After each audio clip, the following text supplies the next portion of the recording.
લેહમાં જેન ઝી વિદ્યાર્થીઓનું આંદોલન. લેહ લદ્દાખમાં હાલ પરિસ્થિતિ તંગ બની છે. નેપાળમાં જેન ઝી આંદોલન પછી હવે ભારતમાં પણ જેન ઝી પેઢીના યુવાનો અને વિદ્યાર્થીઓએ સરકાર સામે મોરચો ખોલ્યો છે. પ્રદેશને રાજ્યનો દરજ્જા આપવાની માંગ સાથે લેહમાં હજારો વિદ્યાર્થીઓ રસ્તા પર ઉતર્યા. આંદોલન દરમિયાન પોલીસ સાથે ભારે ઘર્ષણ સર્જાયું. વિદ્યાર્થીઓને સીઆરપીએફની ગાડી સળગાવી અનેક મકાનોને નુકસાન પહોંચાડ્યું અને પરિસ્થિતિ નિયંત્રણ બહાર ગઈ. સૌથી મોટો ઉગ્ર બનાવ ત્યારે બન્યો જ્યારે ભાજપ કાર્યાલયને આગ લગાવવામાં આવી. પોલીસ પર પથ્થરમારો થતાં તણાવ વધુ વધી ગયો. આંદોલન પાછળનું મુખ્ય કારણ છે સામાજિક કાર્યકર સોનમ વાંગચુકનો 15 દિવસથી ચાલતો ઉપવાસ.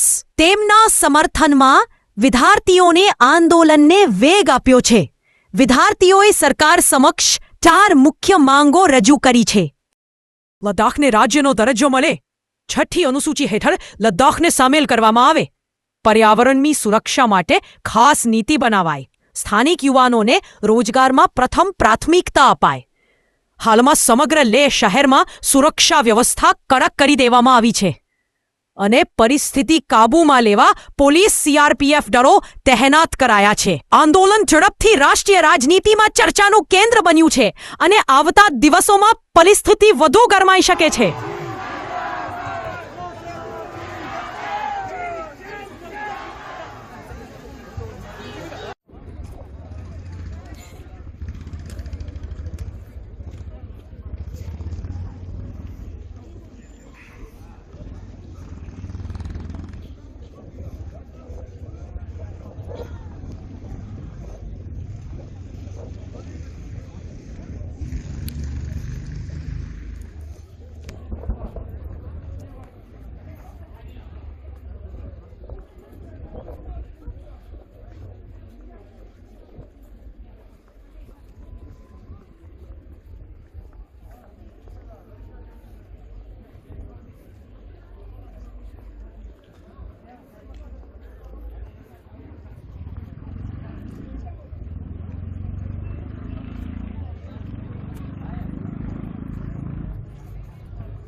Section,